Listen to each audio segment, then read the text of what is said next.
Speakers, can we practice the sound for a second? Sterne Ginsburg, could we just make sure we can hear your voice? Sterne Ginsburg. No, turn on your microphone for a second. Can you hear me?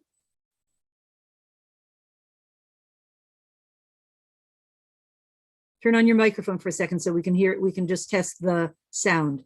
Can't hear you yet.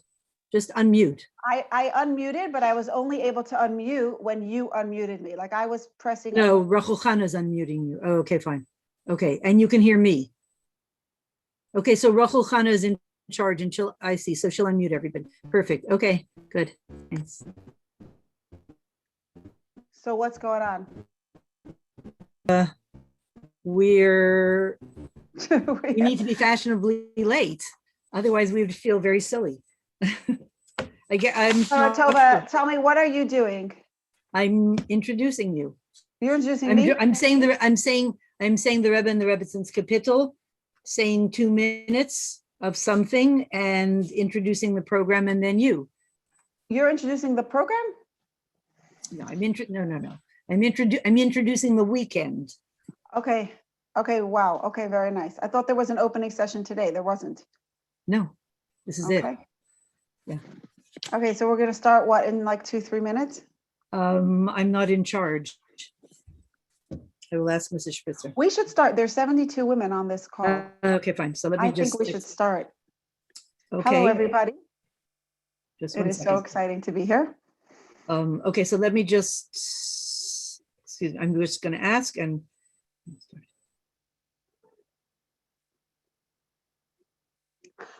That was okay, so I guess so. I guess the answer is I'm not waiting for an answer. Okay, so I didn't know. Okay, so welcome everybody. I guess we're just deciding to start. It's a good start to decide to start on your own, right? It used to be that you waited for the authorities to tell you when we should start Geula, and we just start Geula. So welcome to the 66th NShei Chabad International Convention. I think last year, when it really was international, it was something really special. And God willing, in the years to come, when we'll be in Yerushalayim, we'll have a merging of all of the elements of being in person and international at the same time. We're going to start with the Rebbe and the Rebbetzins Kapitel. And also, if you saw the program, whoever doesn't have the program, I'm not going to go through it, but the bare bones is that tonight we're speaking about, there'll be a whole panel led by and moderated by Sterne Ginsburg, speaking about connecting with self. Tomorrow in the morning, connecting with family. Motzei Shabbos, on Shabbos, there's a program connecting with neighbors and friends. Motzei Shabbos, connecting with your shlichus. And Sunday morning, Sunday all day, there'll be a morning program on Zoom. And then in the afternoon, we'll all be in 770 at 6 o'clock, Emir Hashem, connecting with the Rebbe and with Mashiach. For the whole program, please check NShei Chabad Central.org to be able to see the entire program, including the locations that there will be shiurim on Shabbos at 5 o'clock. I think there will be 5 or 6 shiurim around the neighborhood and one in East Flatbush as well. So please, hope you'll join us. You can also look at the program on Crown Heights Women, the WhatsApp group, for all the program details. So let's begin with the Rebbe and the Rebbetzins Kapitel. We can say it together, and it's short this year. Kapitel Kuf Chaf. Shir Malos El Adonai B'tzaras Ali Karasi V'yaneni. Adonai Hatzila Nafshi Misfas Sheker Miloshen Remia. Ma Yiten Lecha Uma Yosif Lach Loshen Remia. Chitze Gibor Shnunim Im Gachle Resamim Oyali Kigarti Meshach Shachanti Im Ole Keder. Rabba Shachna Li La Nafshi Im Soine Shalom. Ani Shalom V'chi Adaber Hema L'Milchama. Yechi Adonenu Mareinu V'Rabbeinu Melech HaMashiach La'olam Va'ad. Yechi Adonenu Mareinu V'Rabbeinu Melech HaMashiach La'olam Va'ad. Yechi Adonenu Mareinu V'Rabbeinu Melech HaMashiach La'olam Va'ad. The Rebbetzins Kapitel Kuf Chaf Aleph Shir Lamalas Asaya Naila Harin Me'ayin Yava Ezri Me'im Adonai Oise Shamayim Va'aretz Al Yitain Lamoit Raglecha Al Yanum Shamrecha Hine Lo Yanum V'Lo Yishan Shomer Yisrael Adonai Shomrecha, Adonai Tzilcha Yad Yeminecha. Yomam Hashemesh Lo Yakeka V'Yareach Balayla. Adonai Yishmorcha Mikol Ra, Yishmoris Nafshecha, Adonai Yishmor Tzeischa, Uvayecha, Me'ata, Ve'ad Olam. And we'll say Kapitel Chaf. This program is dedicated to, obviously, the Kedaishim of Miron, and Refuah Shlema for all of those, and Refuah Shlema for all Klal Yisrael, all those who need a Refuah Shlema. And the Gullus needs a Refuah, it needs to turn to Gula. May we bring about the Gula Shlema and Tchias HaMesim immediately now. So this is our opportunity. This is our special time once a year to connect together. It's very powerful. I'm just going to say something for one moment. When we think about the year Tafshin Pei Aleph, I'm sorry, we didn't say Kapitel Chaf. Excuse me, I knew we were missing something. Okay, Kapitel Chaf. Just a minute. Lam Natseach Mizmor LeDavid, Yan Chadonai Biyom Tzara, Yisagevcha Shem Elohei Yaakov, Yishlach Ezracha Mikodesh, Umitzion Yisadeka, Yizkor Kol Min Chaysecha, Vaylascha Yadash Nasela, Yiten L'cho Chelovecha, V'chol Etzascha, Yamale, Neranana Bishuasecha, Uv'Shem Eloheinu Nidgol, Yimale Adonai Kol Mishalosecha. Ata Yadaiti, Ki Yoshi Adonai Meshichoi, Yaneu Mishmei Kadshrei, V'Gvuris Yesh Yaminai. Ele Varecha Ve'ele Vasusim, V'Nachnu B'Shem Adonai Eloheinu Naskir. Himakaru V'Nafalu, V'Nachnu Kamnu V'Nis Oidad. Adonai Hoshia, HaMelech Yanenu, V'Yom Karenu. So just to introduce the weekend, as we say, there will be 5 sessions. It's a unique time to get together. Obviously, we all know for the Rebbe, it's a very crucial thing that women be together before Shavuos. In the Sikha of the Rebbe, actually, Parshas told us, we see that there's a hint to the year Tafshin Pei Aleph, one that we're not so familiar with. And it says the following. Anochi Hashem Elokecha Malcha Me'eretz Mitzrayim Harcha Picha V'Amalehu. It's in Kapitel Pei Aleph. So we understand we're in Pei Aleph, we're in the 5781 Pei Aleph, and that Kapitel, the Rebbe said, just imagine this. Yitzchak Avinu was going around, he was digging wells. He was digging for a depth of understanding, a depth of truth, a depth of wisdom, a depth of connection to Hashem. And everything that he did, they undid. In the vernacular, it's called getting nowhere fast. Everything he did, they would undo. It sounds like, it sounds like Washington today. Everything they did was undone. And within this scenario, the Rebbe brings in this concept of Hashem says in Tafshin Pei Aleph, in the footnote, the Rebbe says, Anochi Hashem Elokecha. This is the Tehillim. Anochi Hashem Elokecha, I am Hashem Elokecha, Malcha Meretz Mitzrayim. When you are, says Hashem in this capital, in a narrow space in which there is the feeling that one cannot get out. What should one do?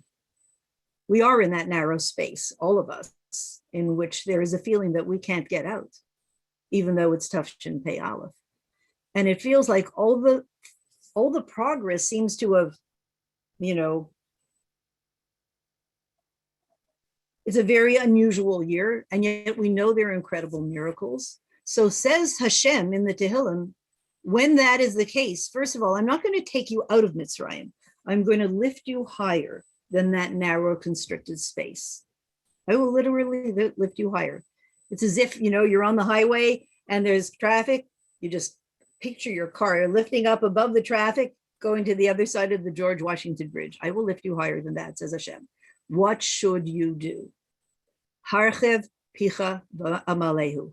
Widen your mouth and I will fill it. I will fill it with blessing. Which the Rebbe says means widen the boundaries of nature. Don't believe in the limitations of nature. That's old hat. Let go of that belief. Believe that we can stretch the boundaries of nature every single time. From that, specifically that narrow place. And when you do, Vamalehu, if you widen your mouth, I will fill it with blessings. And we know that when we're worried, it's called, being tight-lipped. She was very disconcerted and very tight-lipped. Whoever remembers their literature classes, and she was very tight-lipped. That's not called a widening of the mouth. That's called stern, worried, etc. When we smile, when we laugh, when we unify with each other, and there's just a giant group smile, says Hashem, put yourselves in that situation. Even when the world feels so constricted, I will fill you with blessings. What should you do? Smile, laugh, widen your mouth, make a vessel for those blessings. So just to end off, I think it's clear to all of us that it's one thing to receive that vessel. It's the year. And so the whole year, the whole world is receiving that kind of a vessel and that kind of a bracha. But us together as NShei Israel and NShei Chabad, when we do that, when we gather together in these conventions, it enables us to do that. Harchav picha, widen your mouth. There's a certain group smile, a inner group joy that somehow enables us to just smile into the bracha that Hashem wants to fill it with. So Yehi Ratzon, may we find ourselves smiling ourselves straight into laughing, laughing into the Gula Mitzvah Shalema immediately now. So tonight is a very special program, ladies, connecting to ourselves. And that's the theme, the whole theme of the entire weekend is connect. Connect, all women connecting together to greet Mashiach. The moderator for tonight is Mrs. Sterna Ginsburg, and I can read you, well, I guess Sterna, Mrs. Ginsburg, you will read actually the list of speakers, and it will be a moderated panel, I believe, in which the idea will be brought out in all different facets of how we connect to ourselves. So Mrs. Sterna Ginsburg, shlucha to Borough Park. Thank you so much. Thank you. Thank you, Sarah Tova Best, for that beautiful introduction and opening. Ani Shalom, I am for peace. What a beautiful title. What a very meaningful topic. And what I thought of when I heard of those words, when I first saw those words, was like, really, how could a person be at peace in today's world? Do we even want to be at peace with the reality, especially coming after Lag BaOmer? And I am so excited. I'm really looking forward to hear from our very talented panel of women, shluchais. We're very blessed. I'm going to jump right in and introduce Razel Schusterman, is a shlucha to Peabody, Massachusetts. She's a mother of 7 beautiful children, Kanai Nahara, and a positive psychology-based life coach. Razel is a fun and vivacious teacher who has spent the past 20 years in the world of shluchas, teaching and educating. We're really blessed to have her with us today, teaching us. Razel has an incredible thirst for knowledge. She enjoys learning about the latest information, Chassidus, as well as psychology that could help her work on herself. She's always striving to be a better parent, a better spouse, a better shlucha, a better friend. Razel, you're already better enough. But it's so beautiful to have that aspiration. Razel could be reached on her website, apositivecoach.com. And Razel will start off with just sharing. Razel, you're unmuted. Yay. Okay, Razel Schusterman, thank you so much for being here today. My pleasure. Thank you for such a beautiful introduction. You can all hear me, just checking the sound? Yeah, we hear you. Okay. So when I hear the words Ani B'Shalom, what comes up for me is a story that I heard told by Rabbi Yossi Jacobson. And when going through challenging times, I find myself reflecting on this idea. The story is about Rabbi Mendel Futterfass, a chassid we've heard many stories about, who spent many years in the Gulag in Siberia. The fact that he survived was a miracle. And he shared many stories at different Farbrengens, sharing these messages of hope and lessons that he learned in Avodas Hashem, personally from the different experiences that he had. He told a story that one time, there was a period of time that in the evening, the prisoners would take out cards and would play card games each evening. But it was really illegal to play card games in the barracks. If they were to be caught, they could be sent to solitary confinement for 2 weeks, which meant their death. And Mendel noted that each evening, he noticed the guards would hear a commotion outside. They would bang the door open, come in looking for these cards, search everywhere under the mattresses and the people's pockets around, and they could not find these cards. And as soon as the guards would leave, again, the cards would be taken out, and once again, they were playing their card games. The guard would hear the commotion again, would come back in, and it would continue like this. The next morning, Mendel went over to one of the prisoners and he said, "Gregory, I want to understand, where are you putting these cards? How are they disappearing? What's going on here?" And Gregory, who respected Reb Mendel, turned to him and said, "I'll tell you. You know, in our barrack, we have the top pickpocketer of all of Russia. And every time the guard comes in, he puts the cards into his pocket. And this guard is so busy searching under the mattresses, in everyone else's pockets for the cards, he doesn't even seem to think to search his own pockets. And as soon as he's about to leave, once again, he comes and he places the cards back into the guard. It pulls it out of the pocket and we continue our game. And this is how we're able to play cards." And when Reb Mendel relayed the story at a Farbrengen, he shared the message, which is such a powerful message. And the message is that we're so busy looking in other people's pockets that we forget to search in our own pockets. And when I heard the story, the message for me was twofold. Number one is that we're so busy looking in other people's pockets for happiness. We think we'll find contentment in other people's places. And a second thing is we're so busy comparing ourselves to other people. We think they have it great. They look like they're so happy. I'm the only one who's struggling.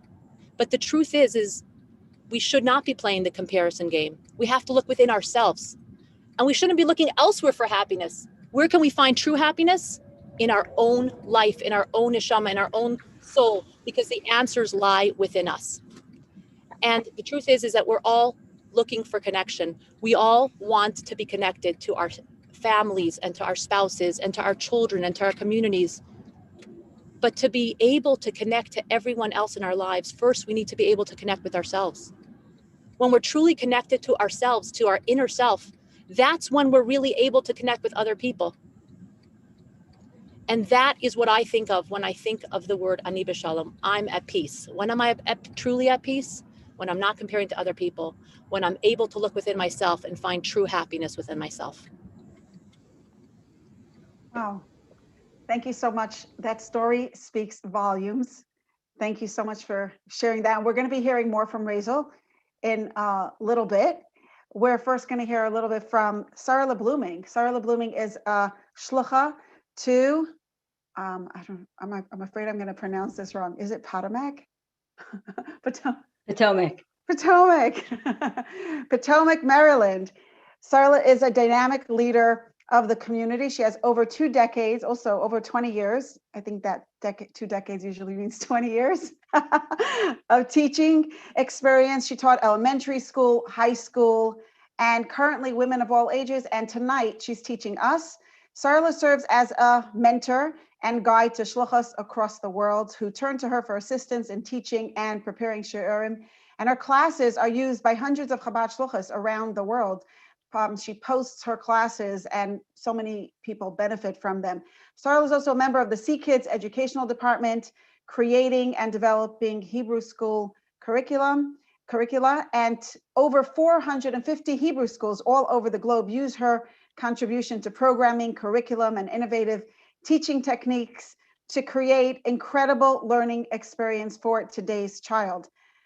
Sarah was awarded with the title of Educator of the Year for the year 2020. She is the proud mother, Baruch Hashem, of 8 children, Kenai Nahara. Sarla, the floor is yours. Thank you. So Razel actually touched on what I was going to say, but a little bit of a different twist. Thank you, Shterni. So when I think of these words, Ani Shalom, I am at peace, there were two thoughts that came to mind. The first one is, how can I truly be at peace? Is when I'm at peace with myself, and kind of following on what Razel said, is being truthful to myself, looking inwards, looking at my list, at my talents, at my strengths. And I think that, not I think, but we know that we live in such a difficult time now of comparing, especially with social media. And I can just tell you as a shlucha that this pressure, the comparison that Razel's talking about is very real. You know, you go online and you see this shlucha did this program and she's packaging her challah with this bow and she's sending chicken soup in this container, and it's so beautiful. And we feel like, well, I need to do that, and I need to do I need to do this, and I need to be like her. And that pressure doesn't allow us to be at peace with ourselves. We don't have ani shalom, we don't have that sense of peace. When we can take the time to look inward and to assess who we really are at our core. First of all, who are we? We are shluchim of the Rebbe. We are chassidim of the Rebbe. That is who I am at my core. And a step above that, what are my talents? What are my personal strengths? And I know just personally on shluchos, I'll give you two examples of this. There was one point about 3 or 4 years ago when I sat down and I reassessed my shluchos, and I said, you know, I looked at myself, I looked at my talents and my strengths, and I love to teach. And, you know, I'm not the type of shlucha that loves to do art or set up. That's not my strengths. And I came to the realization that I should really focus on what I'm good at. Let me, you know, hone in on my strengths and offer that to my community. And that is what I did. That year I revamped my women's circle, switched it from doing monthly programs to adding another additional monthly class. And just at that point, you know, you come to a realization that you're at peace with yourself. You're using your talents to their utmost. You're not comparing yourself to anybody else. And that brings a lot of inner joy when you can realize what Hashem gave you. And we can't, not to compare ourselves to others. We all have our strengths. We all have our kishrainis and our talents and our lot in life. And to really develop that. And when we do that, we are at peace with ourselves. And the second thought that came to mind right away when I thought of these words, Ani Shalom, how can we truly be at peace? I just finished teaching as part of our women's class every week, just finished teaching Shar B'Tachan.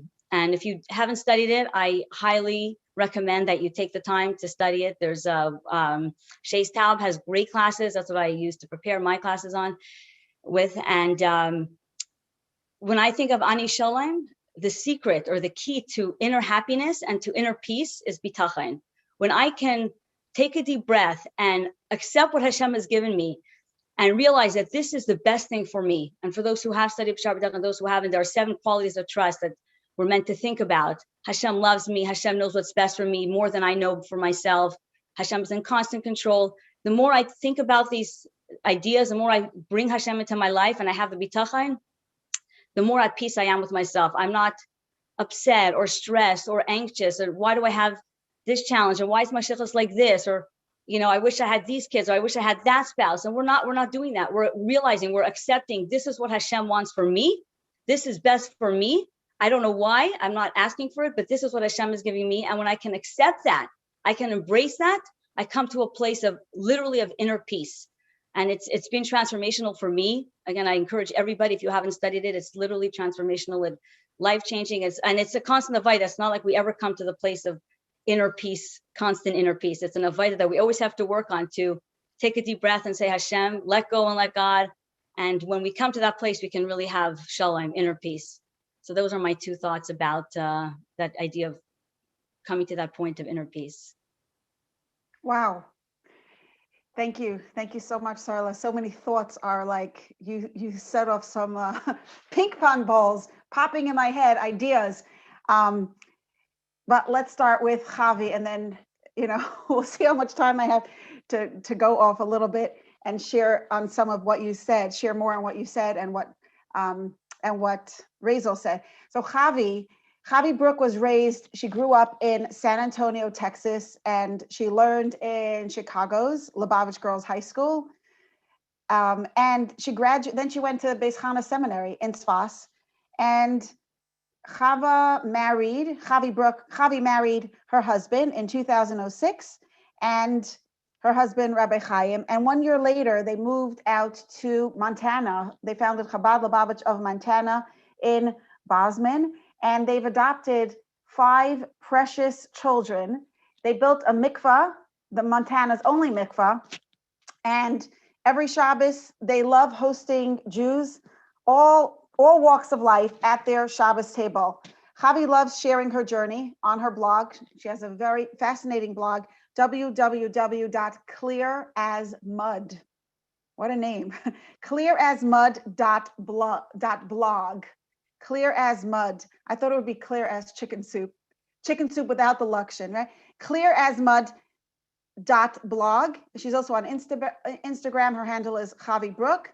And she enjoys teaching Tanya, the heart of Jewish mysticism, to women around the world. Welcome, Chavi Brook. Thank you so much for being here tonight. And I know you have a share right after this, so. Oh, she just disappeared. Chavi?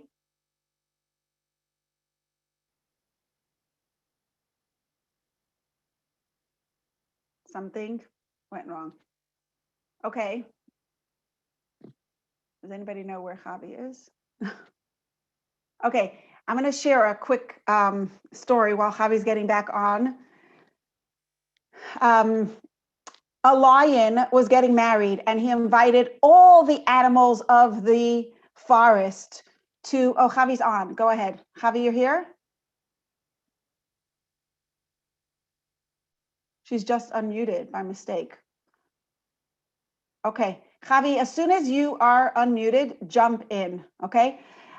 The lion was getting married. He invited all the animals of the whole forest to come to a beautiful party in honor of his wedding. And they all came, and there was a beautiful celebration. And then at the peak of the celebration, the little mouse comes over to the lion and says, Mazel tov, my dear brother.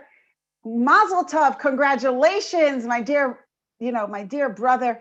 And the animal looks. Okay, I'm here. Sorry. Oh, yay. Yeah, I wasn't, the host had to unmute me. So I was waiting. I'm like, you have to unmute me. All right. Sorry about that. Okay. So I actually don't really feel very qualified. I'll get back to that story, ladies. Sorry, I jumped right in. I don't feel very qualified to be here with these wonderful experts on this panel, but I'll share my little thoughts that come to mind when I hear the concept Ani Shalom. I believe that this is the very foundation of all Hasidus, especially like you heard, I have a very big passion for Tanya, so I spend a lot of my week delving into Tanya. And if you understand what Tanya is about, it's all about personal development and working on our own character. Tanya is not about outreach, and I think Tanya is the foundation of Hasidus because, like, Sarla said and Razel said, is you have to be able to have inner peace and know who you are in order to be of service to other people. So when we know that we have control over our thoughts, we have control over our actions, we have control over our words, how much power we have over our own body, our own actions, our emotions, that I feel like, yes, it takes a lot of work.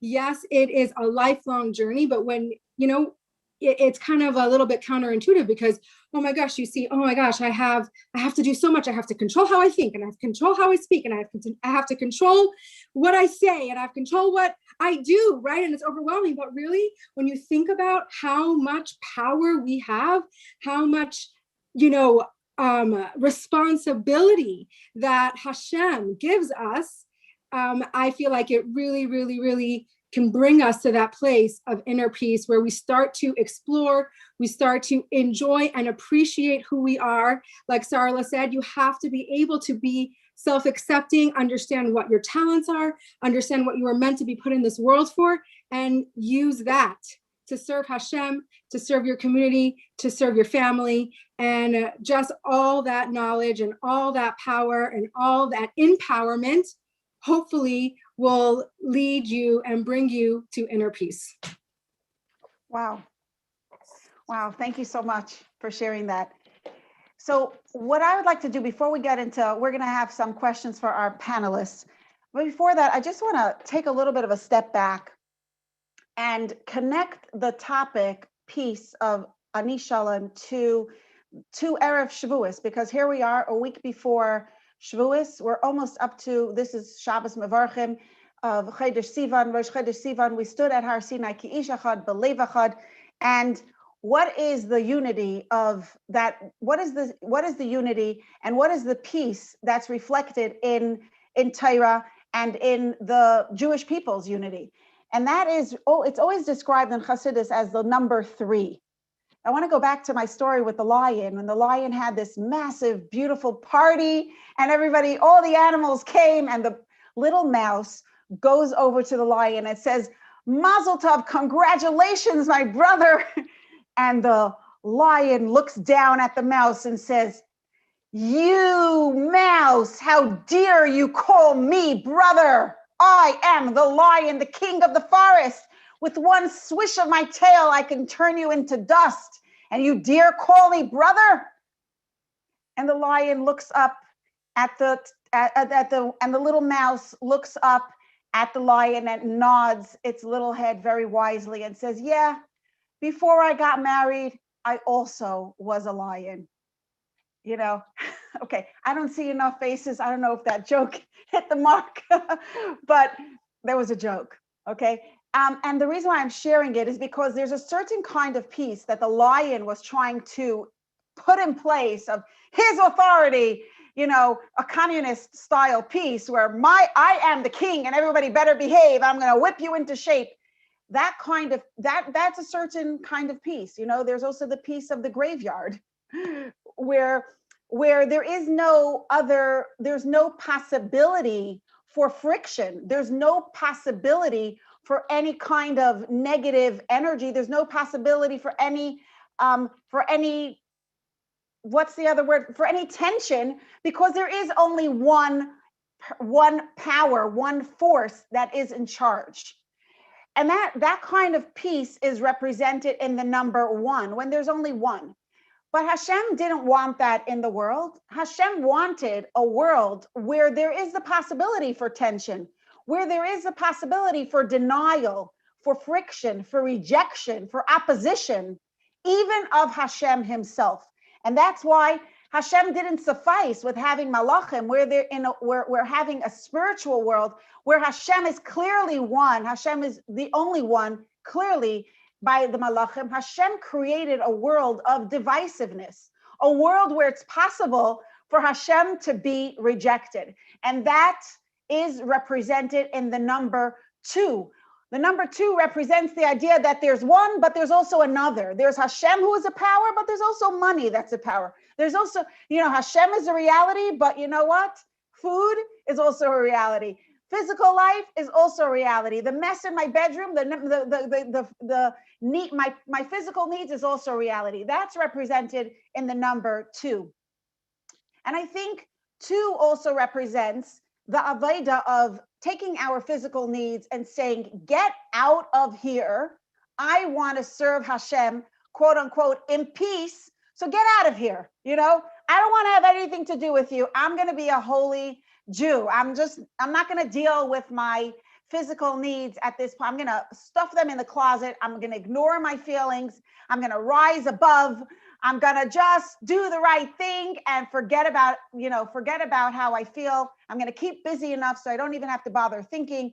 That's the approach of the number 2, where there's 2 opposites, and in order to be at peace, so to speak, with the number 2, you have to stay in your lane and completely ignore and don't deal with the opposition, don't deal with the friction, don't deal with the tension, just ignore it. And then there's the number 3, and the Torah was given in the 3rd month to a nation that's comprised of Kohen, Levi, Yisrael. We're a triple nation, and the Torah was given in a format of 3. Torah, Nevi'im, and Kesuvim. And Hashem, and the reason why it's specifically the number 3 is because 3 represents the idea of one truth encompassing, embracing, and including every other reality. It's not one, it's not that kind of peace that dominates and makes nothing of any other reality. It's not the reality of friction and tension and divisiveness. 3 represents unity. 3 represents a togetherness that embraces every aspect, every corner of reality. And what our presenters have spoken about so far, they really dove right into the heart of how we get there. And I think what they were all, one thing in common that they were all sharing is that achieving a state of peace is not about ignoring, rejecting, or even pushing aside our human self. It's dealing with it, elevating it, uplifting it, and including it in our service of Hashem. And where I'd love to go with this now, and I think it would be really fascinating for all of us, is to think about, it's so nice to sit here. We're wonderful women, and it's Erev Shabbos, and maybe people are busy in their kitchens, or maybe, we're getting ready for that. For those of you who have come to be together in Crown Heights for this convention, blessed, what a blessing you have. The Rebbe always gave a lot of attention to this convention. It's very special that you're able to participate. But for most of us, we're here on Zoom, and we're not physically together. And every person here has plenty of challenges, plenty of even what I will call tsaris, like unsolvable problems. And the question that we have is, it's very nice to talk about peace, but how do we find that state of peace? And maybe it's not even just peace. Maybe it's a state of joy that we're after. How do we connect with ourselves, with that inner potential for peace and that inner wellspring of joy, even while we are not denying our challenges and the very real painful realities that exist in our lives? Javi, do you mind beginning with that? Can you take that question? Yes, absolutely. Do you hear me? We hear you loud and clear. Okay, good. Okay, so joy despite challenges. This is something that I think we are all in search of after. We all want to live our life with joy. Nobody deliberately chooses to be miserable. And I think kind of piggybacking on what I said about Ani Shalom, which is the inner tranquility.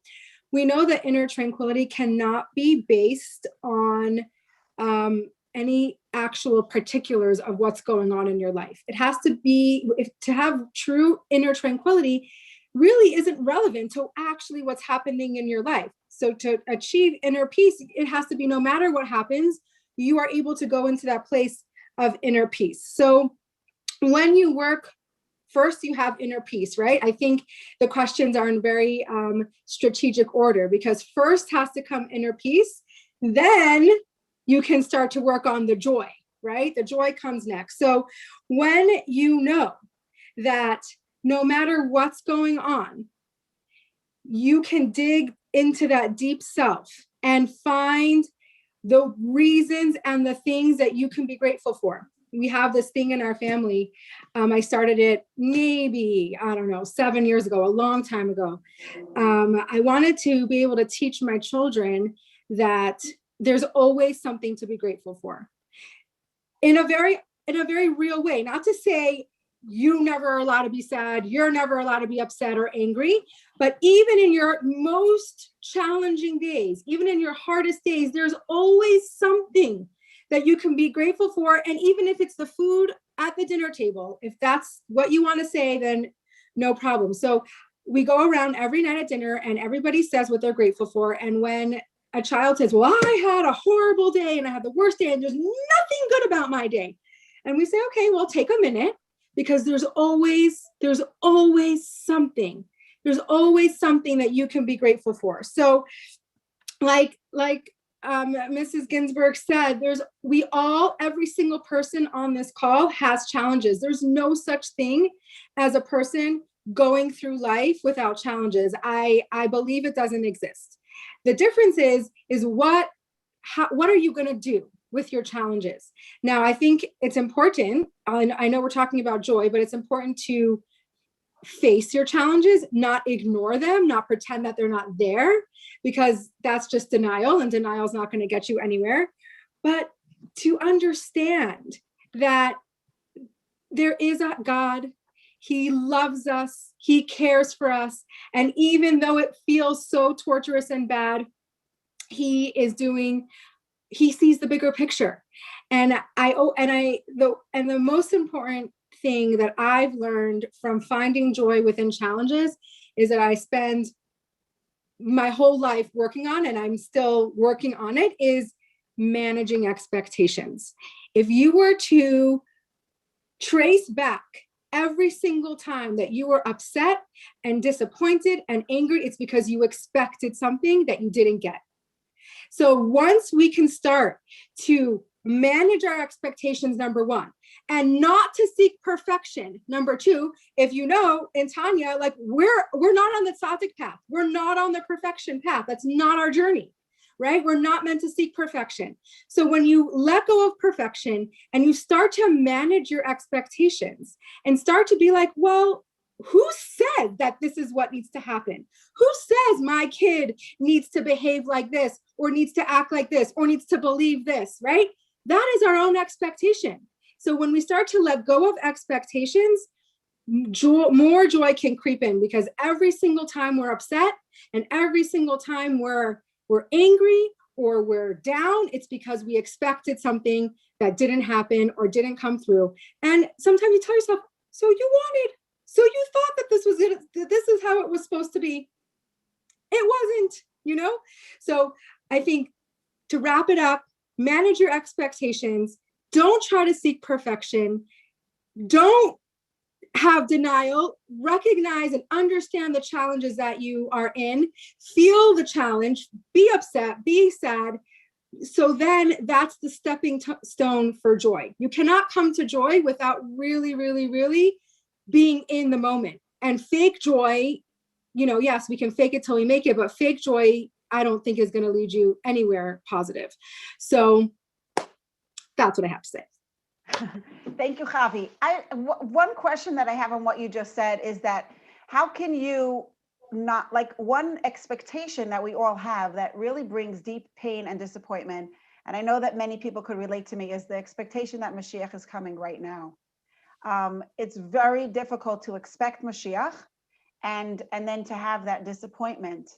And maybe this is not a question, maybe I'm just sharing the challenge and the balance of being present and believing that Mashiach is coming any second, and at the same time accepting Hashem's plan and trusting, because literally our faith is being twisted like in a washing machine. We are really being twisted. I think you answered your question. I think you answered your own question in the sense that, we're constantly on a tightrope, right? We're balancing so many different emotions and so many different things. And so, of course, like, I was talking to a friend of mine the other day. Of course, when we say that we have faith and we accept that everything Hashem does is for the good, doesn't mean we don't cry out in pain and say, Hashem, stop already. Right? I don't believe that those things are mutually exclusive. I think those things work together. We can understand, we can understand Hashem does everything for the good. We can believe in him with our whole heart. And we can also demand that we want Mashiach. We stop making us suffer, stop all the tsaras and all those things. I think those things can coexist together. And I think the whole Mashiach, living, wanting Mashiach and living with Geula and all that kind of stuff is well, I think we'll get there in the next question. I think that's the next step. It's the next stepping stone to this whole process. Yeah. It's also a balance of, like, even when it looks bad, Hashem is good. I just want to say one thing quickly, because it's really about what you're saying is, a mashal that really, really, I think I heard it from NShei Chabad, that really hits home for me about understanding that Hashem, what Hashem does is for the good, even though we don't see it. It's an example of like a 5-year-old kid who is turning 5 on his birthday, and he's begging his parents for a bicycle. He wants a bicycle for his birthday, and that's all he wants. And he, his birthday comes, there's a big box, and he's so excited. He thinks it's going to be a bicycle. And his parents are like thinking to themselves before, it's like, oh, I could give him a bicycle, but like, I'm going to give him something even better. So the kid unwraps the present, and it's an envelope, and the envelope has a $20,000 check in it.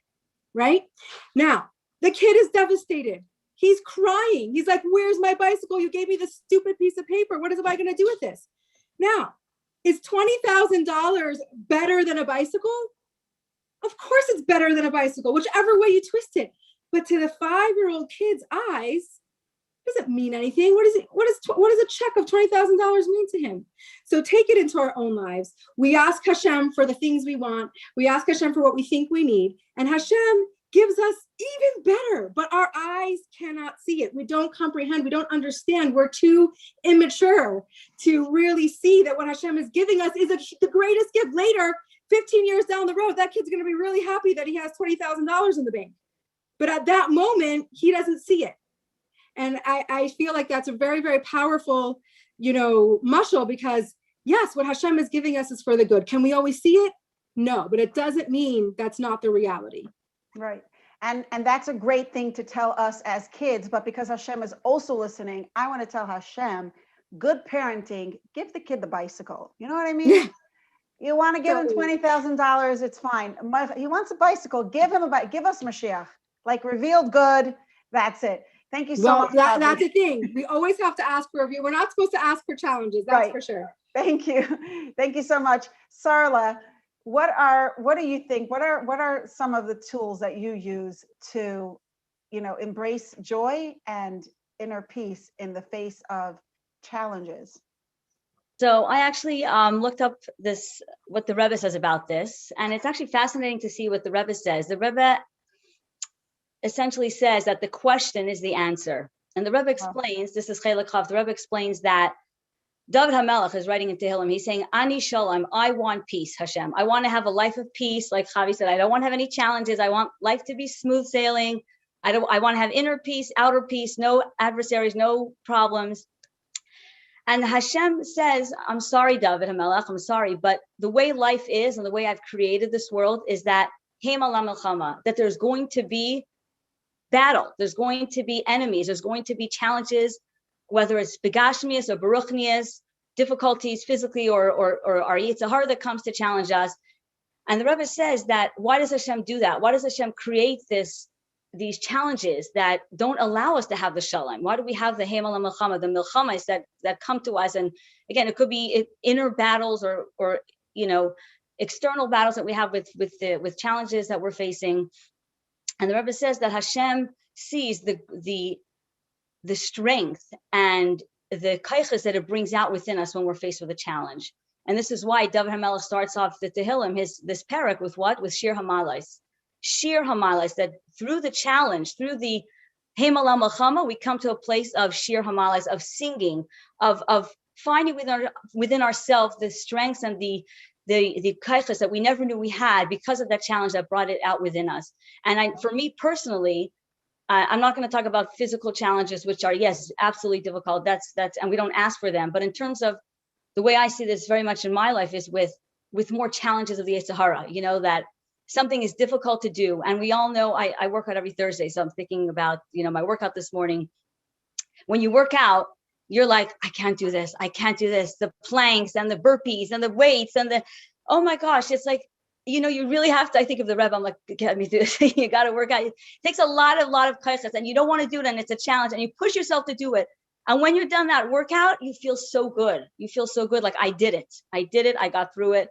It was tough, but I succeeded. And the same thing, Baruchnius, in a Ruchnistic way, when something is hard, and whether it's in our shlichus or whether in every one of us is a shluch in our own lives, we're faced with a certain challenge. We have to talk to someone in a certain way, or raise a child, or any situation within ourselves. Again, a Yetzer Hara type of a challenge. When we summon the energy and the ability to overcome that challenge, there's no greater joy that comes from overcoming that challenge. So it's almost like the Rebbe takes the question, how can we find joy? And how do we overcome our challenges and find joy? The Rebbe says, by overcoming your challenge, you find joy, by facing that challenge. And I remember there was a couple of years ago that we were going through a very, very difficult time in our shlichus. We had a challenge that came up, and I was thinking to myself, there has to be something good coming from this. I can't let this just go by. There has to be something good. And so I sat down and I worked on myself. That what can I do to the good that has to come from this? And that was when I came up with a new program that we started that was very successful.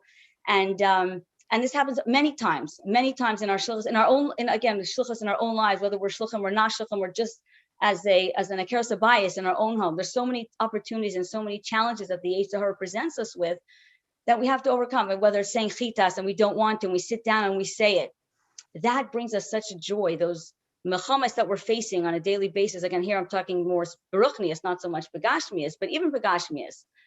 To find that strength, to find that chaychus within ourselves, it's amazing. And I see this so many times. Think about in your own lives, something that was difficult for you, and you broke yourself, you pushed yourself to do it. You pushed yourself beyond your comfort zone to do it. The results are like Hashem, it's like Hashem blesses you, Hashem benches you, beyond, like, not in a normal way with the kaichas, just because you pushed yourself and you tried to overcome that challenge, and Hashem helped you get through that. And this is something I really believe in, I really live with in my shlichus, making that call that I don't want to do, or starting that program that might be challenging. And when we do it, it opens the simcha. That's where we have the shir hamalais, those melchames, those challenges that we face. When we can, overcome them, and find and it brings out, it evokes the strengths in us and the kaichus, and it brings us things that we never knew we had. That's really where we get the simcha, the inner joy. And even just this is the last point on a personal note, even with Hebrew school. I never wanted to do Hebrew school. That wasn't something that was on my radar at all. When we moved here, we were on shlichus for a couple of years, and we had a show. We have a thriving community, Baruch Hashem, but Hebrew school was not something I was going to do at all. And we had a woman who called me and she said, we need a Hebrew school in the community. I said, no, we don't. There's one next door. In Chabad, 20 minutes away. There's no kids that need it.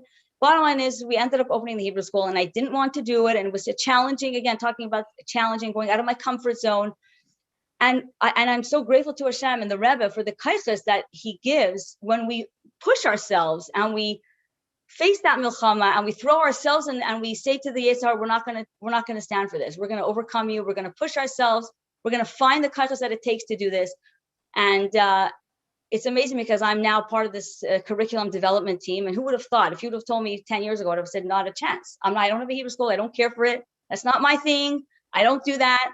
And it's like Hashem just like gives you these brachas and opens the channels of blessing when you open yourself, make yourself a keli, and overcome that challenge. So I bench everybody. We should never have any challenges, but if we do, I'm talking here again, spiritual challenges, we should always have type of nerve nigla.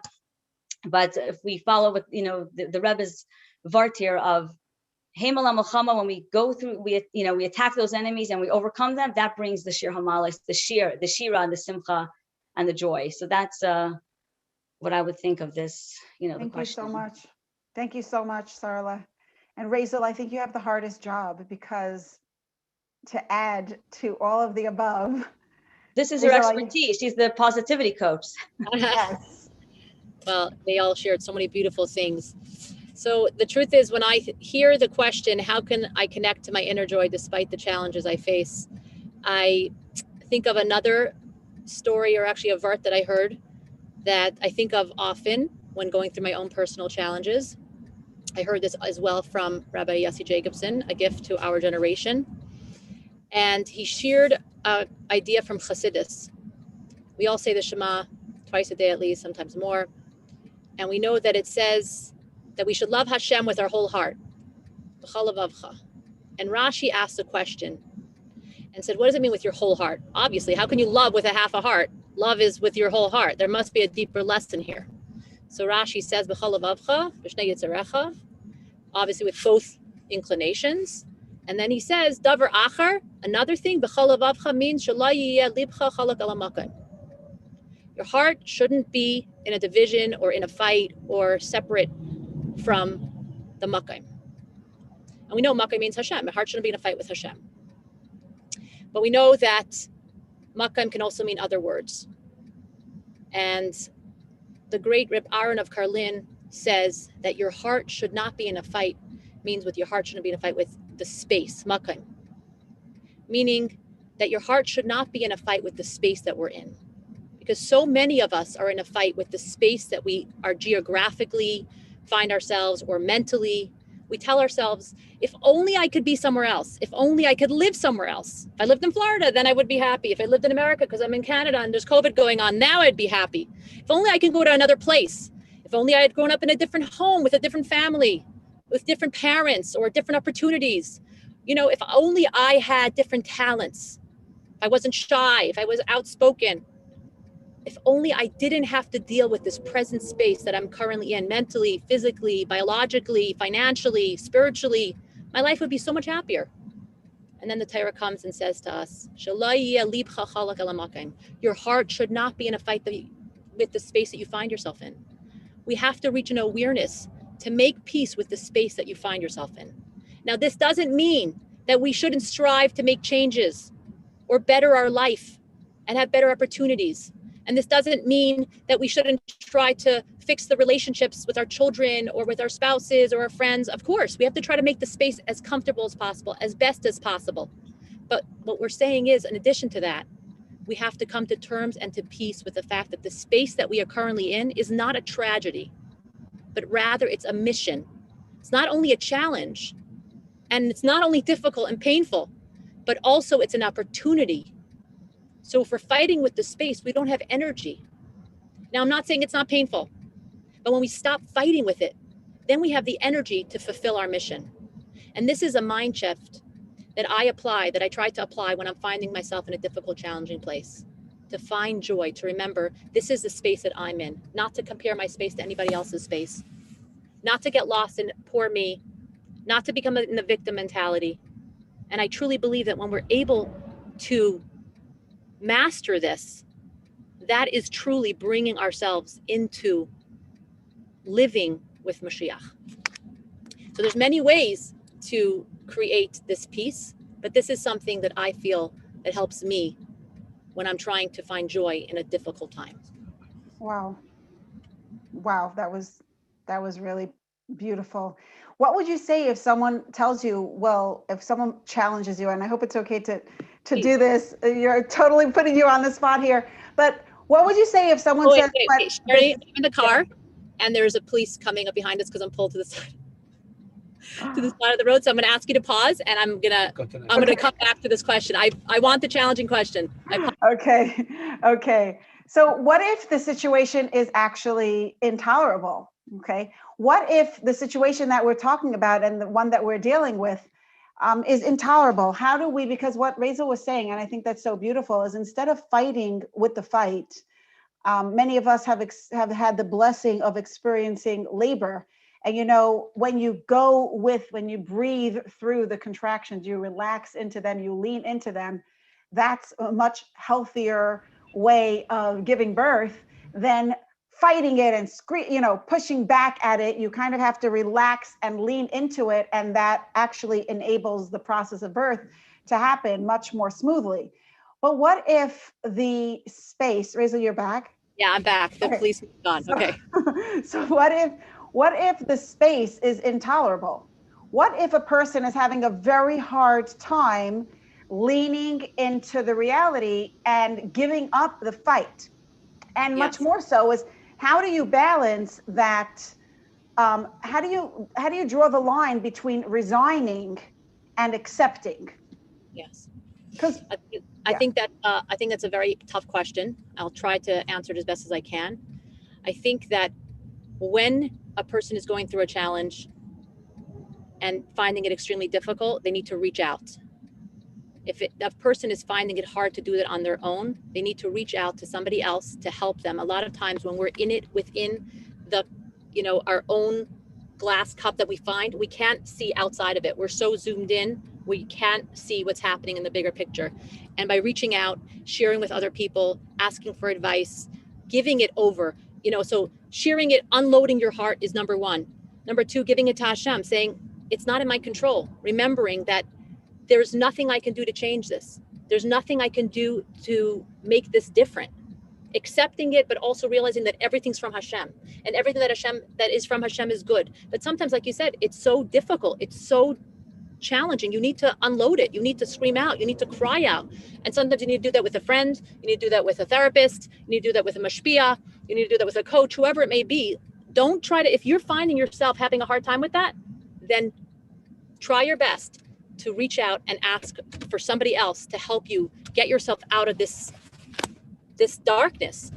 You don't need to do it alone. That's the first thing I would say. Wow.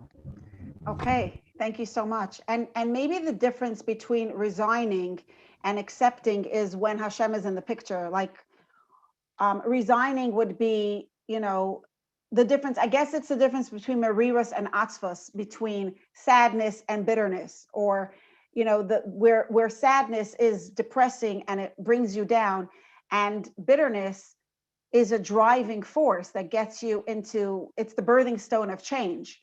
It's a pain that drives you to action.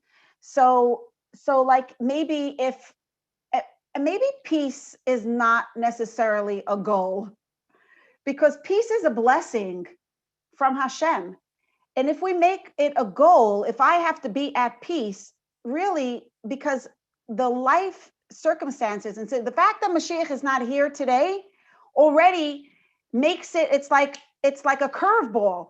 And when you're in the mode of a curveball, how do you actually, like, if my goal today would be peace, then I would be a failure today, because I think, you know, during this week of Shiva, for the tragedy, for the heartbreaking tragedy that happened in Meron on Lag BaOmer, on the beautiful, joyous day of Lag BaOmer, if peace would be my goal, I would be a disaster. Not only would I be sad, but I would be sad about feeling sad.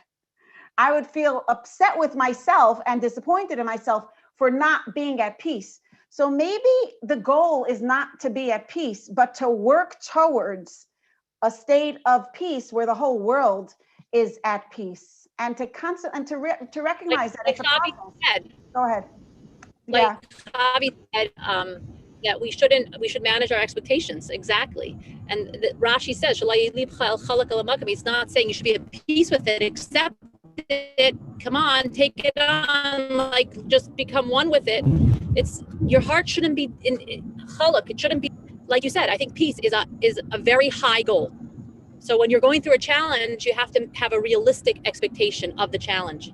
And like also Javi said, gratitude. There's always something to find, even within challenges. And I will say this from personal experiences going through challenges, there's always what to find that is good and grateful. And that is what sets us apart. People that are able to be more resilient, people that have that ability, that are better at it, that have self-resilience, they're able to look and see what else is good here. What is good here? And there's always something good to find. Wow. That's a very beautiful blessing. I'm going to take that as a blessing, that every single person find something beautiful in your blessing, in your reality, even as painful as it may be.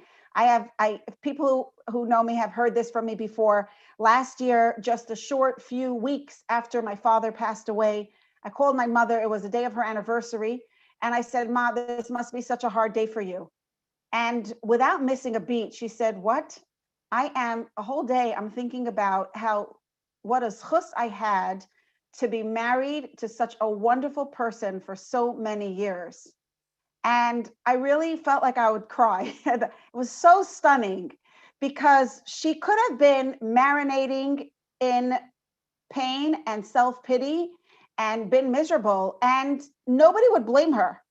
Nobody would blame her. She would be 100% justified. And you know what? I'm sure there are times when anybody who's in pain does that. But for a person to be able to turn the spotlight in your mind to find a blessing, even within that, it's just such a gift. So joy and gratitude, like so many of you were saying, is really a healing force, especially when it comes to painful situations. And at the same time, to be careful to not be like toxic positivity, to allow yourself to mourn, allow yourself to feel your feelings, which you mentioned earlier as well, to not push it away with busyness, but actually to feel the feelings, but also at the same time, looking for what else is good. What is good here?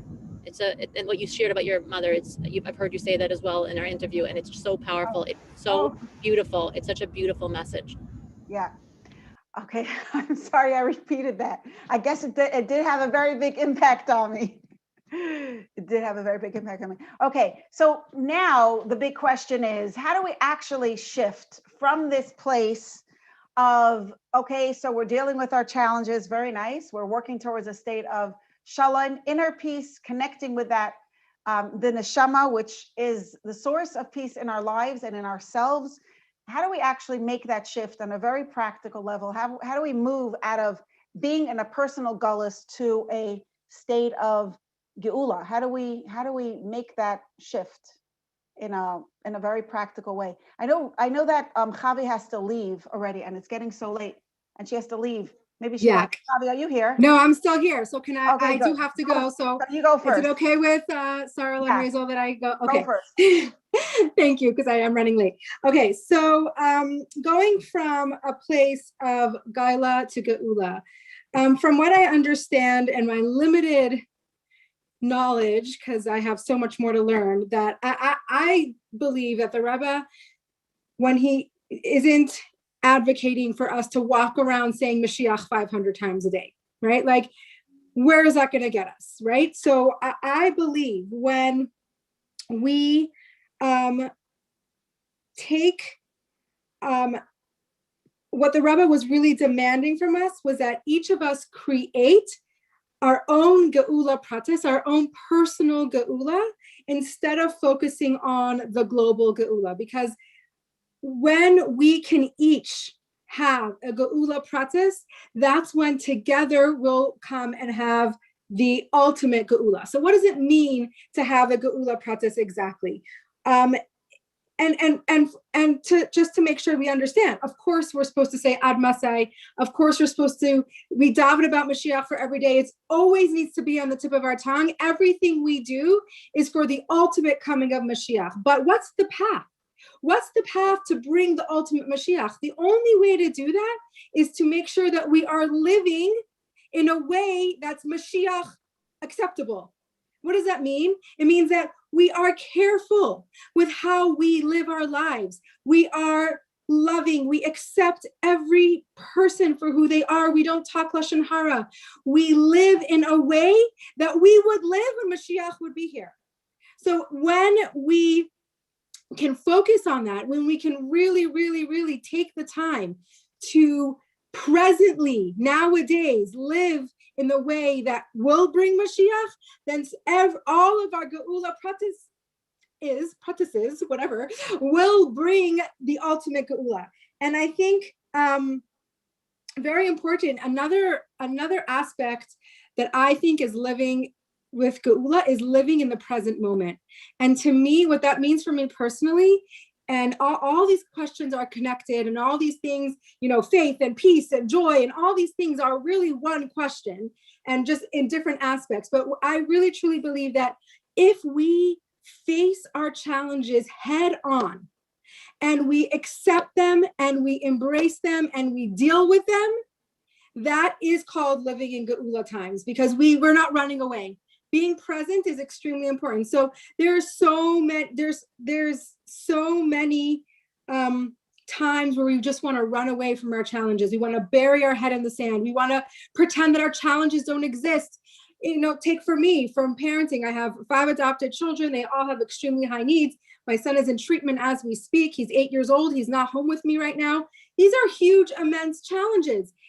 Would it be easier if I pretended my son wasn't having an issue and I was like, whatever, he'll be fine, he'll grow out of it, right? Or do I take the challenges, I face it head on, no matter how uncomfortable it is, and we deal with it, and we take care of it, and we live with what Hashem has given us right now. And living in the past and living in the future never did anybody any good. So we live in the present moment. We act the way that the Rebbe and Hashem expect from us. And part of that means accepting people for who they are. They don't have to think like you. They don't have to believe like you. They don't have to act like you. That is their journey, right? Accept them, love them, be kind, and that is what brings Mashiach. That's what I have to say. Thank you very much. I'm sorry I have to run, but And you know what? do. I think what you're saying is to be compassionate and accepting of others. You can also be compassionate and accepting of yourself and trust. Well, that's what we've been process. saying, all the Yes. other questions, right? Yes. Accept yourself for who you are. That starts number one. Before you can accept other people, you got to accept yourself. Wow. Wow. Thank you, Javi. Hatzlacha with your All share. right. Thank you. Good Shabbos, everybody. Thank you for Good having me. Thank you. Sarla, can you share, you know, your thoughts on the process of getting out of Gullus? Or Rachel, do you want to go first? I don't have much to say. I think Javi had said a lot of what I was going to say. I mean, she said it beautifully. Javi, that was amazing. And she's not here anymore, but really so beautiful. Just to add on to what Javi said, and Rachel, you could conclude, but when we can see, talking about the challenges and overcoming the challenges and finding the joy and the peace, when we can look at every challenge that we're going through, every battle that we're going through as one step closer to Mashiach, that's you know, that helps us transition from the, you know, we're in this Gaila, but we're going to Geula. This is not just a useless battle. We're not just struggling and overcoming and trying to find the inner peace, but every battle that we do overcome and every challenge that we do overcome is one step closer to Geula. This is not just a useless cycle. And just even the word shalom itself, when we're trying to achieve this, and Shterni, you said this, that I think that when Mashiach comes, we're going to get to that reality of shalom. Until then, you know, shalom is wholesome. It means shalem, complete, wholesome. And right now, Gullus, I think, is the opposite. We're so fragmented. We're so, you know, we're not united. We have so many different parts of ourselves that we're trying to bring together, that we're trying to create this you know, an entity of shalom. And that will happen when Mashiach comes. But the more that we try to unite the different parts of ourselves, and to look at every battle, every challenge that we have as one step closer to Geula, that you know, just that mindset helps us get there, and that shift. And just on a totally different note, just the mindset of that, you know, Mashiach is coming. It's a reality. The Rebbe told us, and to think about it, to, you know, include it in our language when we talk, when we speak to people in our communities, that Mashiach is coming, and that, you know, God willing, the class, you know, the spot for the soul next year will hopefully be in Yerushalayim. To have that, just that mindset that it is going to happen. Not that, yeah, it hasn't come till now and it's never going to come, but that just the mindset that it will happen, and the hope and the belief in it. And, you know, at the beginning of COVID last year, it was like March, Pesach time, I think all of us felt the intense need, or even the ability, or it was almost like we thought Mashiach was going to walk through the door, and it's shocking that he hasn't, and that we're still here. I remember all of us, even we were this past Seder at the table, we were all saying, you remember last year we thought Mashiach was coming, like literally Eliyahu and I was going to walk through the door. And it was such a time where we felt that real, the intense reality of Mashiach. And so when I was teaching my women's class then, and I talked about Miriam, and how Miriam was able to have that, you know, her name Miriam is Mar Yam. She lived at the most bitter time, but she always had her eye on the Yam Suf. So she lived this dual life of where on one hand she was living the most difficult time, but she never let that get her down. And she always had her eye on the Yam Suf, on the promise of Geula. And she was an inspiration to all the women, of course, with her tambourine.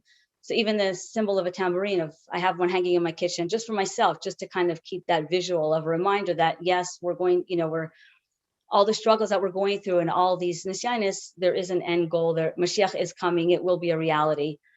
So that's just a little bit of piggybacking on Javi's brilliant words. Wow.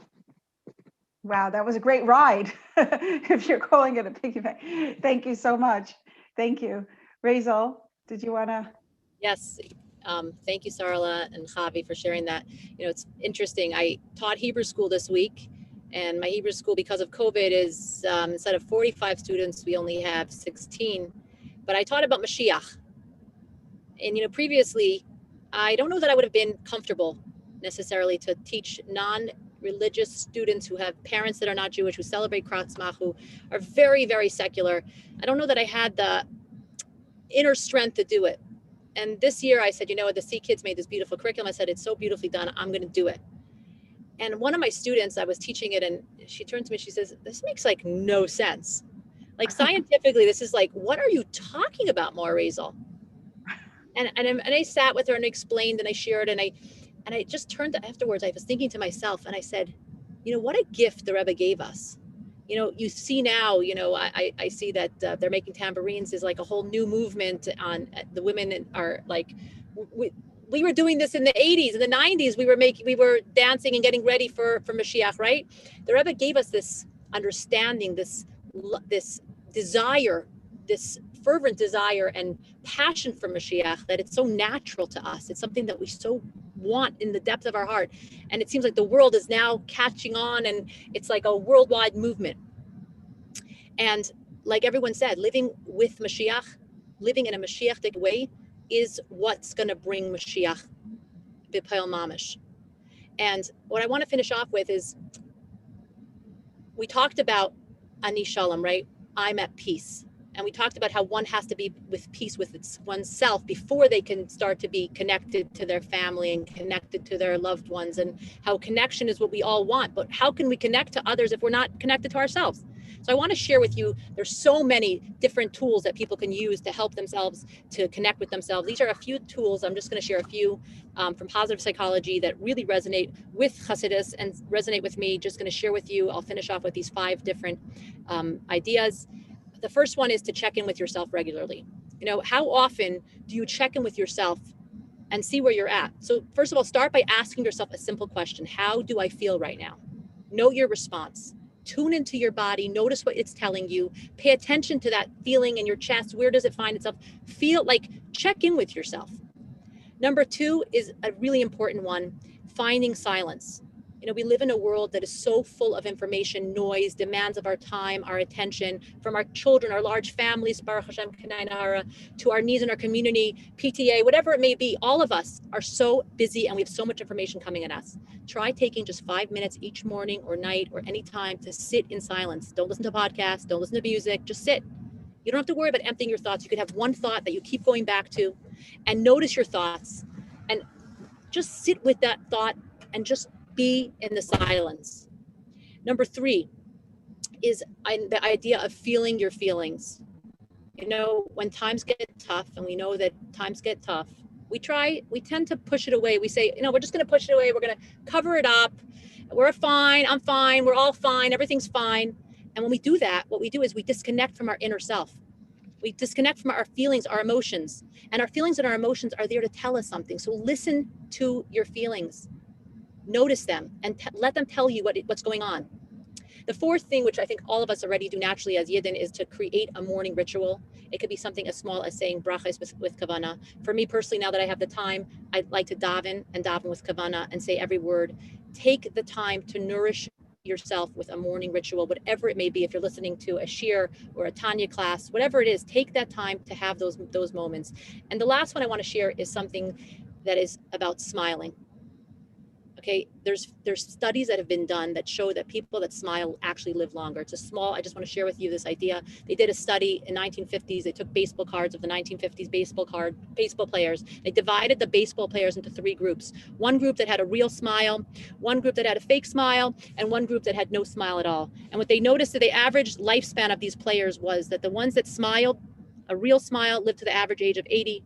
The ones that had a fake smile lived on average to the age of 75, and the ones that had no smile in the pictures lived on average to 72. And there's so many studies that are done about smiling. The fact is that when we are happy, when we're simcha, we live longer, we live a fuller, happier life. Now, how does one smile sometimes through the challenges? It's really, really difficult, but I'm talking about in general, just trying to be besimcha in our lives. A small trick that I was taught, you take a pen, anybody have one, put it in your mouth. You can't help but start smiling. Your sides lift up. And when you start smiling, it induces a positive feeling, a positive affect, and you start to feel that feeling rush over your body. And the truth is that even sometimes when we don't have what to smile about, we need to smile. And it's not like toxic positivity, but like to really try our best to bring simcha into our lives. And when we're able to do these things, these are just a few steps that we can do to help increase ourselves, to be connected to ourselves, to be connected to our neshama, to be connected to our Rebbe, to be connected to our families, to be connected to Hashem. It takes work. It's not something we could do overnight. So don't say, yeah, that's not who I am. That's not me. Give yourself time. Take the time, commit to one small thing, and you'll see how you will start to connect deeper. And my hope and prayer for all of us is that we truly live in a Mashiach way, not wait for Mashiach to take us out of this Farshtinken Egalis, but really for us to really feel Geula in our lives. And that's our bracha for all, my bracha for all of us, is that we should be blessed with revealed good. As Sharoni said, we shouldn't have to wait for it. We should have it in a revealed way with Mashiach, with our Rebbe leading us out of Gullus today. Wow. Razel, you definitely made me smile. And everybody, Razel has a great podcast. So if you want to smile like that every day, Razel, how do you access that? That's very cute. I don't know that it's going to make you smile. Some of them are a little bit heavy, but it's a positive podcast. You can find it on most, if you put my name, Razel Schusterman, it should come up as well. You can email me if you want to, razel@jewishpd.com. It's on Apple, it's on Spotify. It's very things that I'm learning as I'm parenting and growing in my own personal, of my own growth and sharing with the world. So thank you, Sharoni. Thank you so much, Razel. I want to share a story of the Rebbe that I heard from somebody. My husband and I were in a community, Hasidic community, and as we were getting ready to leave on Motzei Shabbos, somebody walked over to our car, knocked on the window, and my husband got out to hear this story that had just happened. And this is already a couple of months ago, but it's as if I heard it yesterday. I wrote down what he said. This person is obviously not a Lubavitch Chassid, he's a Skver Chassid, and he shared that about 10 months earlier, he had lost his job, and he had a certain expertise job, a job in management that was very specialized, and Baruch Hashem, he had a good parnasa, but he lost his job. And so he said that after like a few weeks or 2 months of not finding a job, he went to the Ohel. And he went to the Ohel and he wrote upon and he asked the Rebbe for a bracha. And when he came out, now everybody, whenever you go to the Ohel, the Rebbe always finds a way to answer. And whether it's just by things resolving themselves, or you have a clarity, an insight that you didn't have before, or things somehow fall into place. And sometimes people open Igris and they find an answer, Hashgacha Pratis, through there. And this chassid from Skver opened up the Igris and he said to us, the Rebbe answered me allemal in Yiddish. The Rebbe always writes to me only in Yiddish. Okay. And what the Rebbe wrote in that letter was, the Rebbe expressed surprise that this person is concerned about Parnasa. The Rebbe wrote, you have food for today. You have everything you need for today. So you're just worried about the future. Where is your emunah? And the Rebbe said, it's not my type, it's not my style to give musar. It just pains me to see a yid agonizing needlessly. And the Rebbe gave him a bracha. And he walked out very elated, very calmed, very inspired, and very energized and confident that he is going to find a job very soon. And until then, he should have emunah and trust the process. But a few months passed and he still did not have a job. And it was already 9 months since he had lost his job. So he went again to the Ohel. And he wrote a very bitter letter to the Rebbe complaining of this very terrible situation. And this time he actually did not have his needs met anymore. And so he wrote that all to the Rebbe. And that he was struggling to put food on his table for his family, 9 children, Kenai Nahara. And he came out of the Ohel and he again opened a letter. He opened a volume of Igros Kodesh, and this time the letter was completely unrelated to his topic.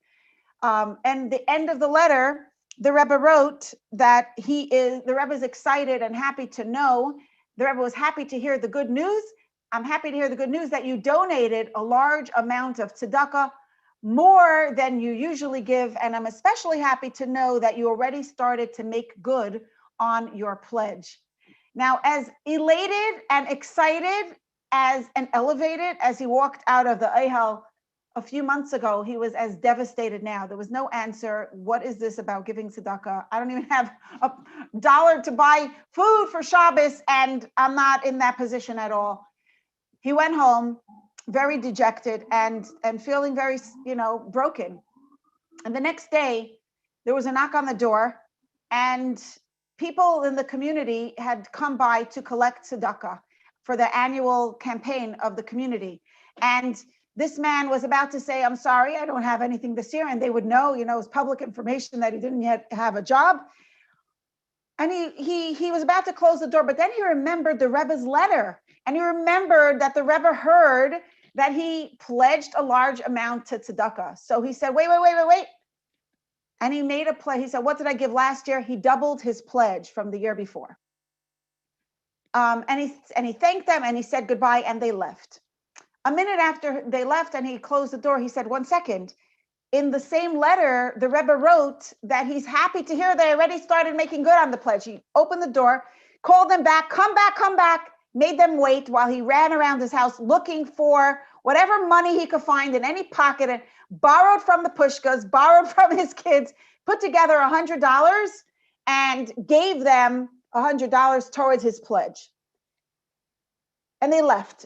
And the next day, in the morning, right after davening, he gets a phone call from a former classmate of his, somebody he hadn't spoken to in many, many years since his days in yeshiva. And his friend says, maybe you could help me. I own a very successful business and I opened another branch near where you live. And for a long time, I am looking for a manager for this part of my business. And it's a very specialized business, and I need somebody with expertise in this area. And because you live near there, maybe you know somebody, maybe you can help me, and I will pay you very well for your shatchanis. If you can only find me somebody qualified, I trust your opinion, I trust your judgment. If you can find me somebody qualified, that would really mean the world to me. And of course, you guessed it, the exact position that this person was looking for was this chassid's position that he was looking for. And he didn't have to do any work to find the right person because he was the right person. And the job that he got was much better pay than the one that he had lost. And he didn't have any commute. And it was a fantastic miracle. Better than anything he could have imagined. And when I heard this story, of course, it's a beautiful story about the Rebbe. But more than that, I think it's a beautiful story about a chassid. And it's a message to all of us that shalom is a gift. Ani shalom is a gift. It's something we stand for. It's something we strive for on a personal level, achieving a state of galus, on a global level, bringing shalom into the world, letting go of resentments, doing the work that it takes to let go of resentments, to let go of the stuff that gets in the way of shalom, inviting more peace into the world, brings Mashiach. And at the same time, as Hasidim of the Rebbe, we can do this work through connecting to the Rebbe. So if you're looking for inner peace, a very, very good address is for those of you who are in Crown Heights this Shabbos, what a blessing you have to daven in 770, go outside the Rebbe's room where you would get $1 from the Rebbe, say a kapitel Tehillim. This Shabbos is Shabbos Mevarchim. It's a Shabbos that pours blessing into the entire month ahead. Let's fill it with tefillah. Let's fill it with Tehillim. And let's connect to the Rebbe. Take a moment to unload your heart, unburden to the Rebbe, and notice where that takes you. If there's hashgacha pratis, act on it. My father would tell us always, in baseball, if the ball is near you, it's a sign that you have to hit it. So any situation that you're dealing with, like our presenter said so beautifully, like I think this was Razel who said it, it's not something that your situation is not something that you're stuck in. It's a mission. It's an opportunity. It's the space in which Hashem needs something from you. Each of us has a situation in our lives, and that's our starting point. That's what Hashem needs from us. So let's be zeicha to connect to the Rebbe, because that could bring us a lot of peace in our hearts. Let's be zeicha to connect to each other. Of course, let's connect to ourselves, to our neshama. Dig deep. Find that inner, that place inside of you that is not broken, that is whole, that truly believes in Hashem, that's unshakably connected to Hashem.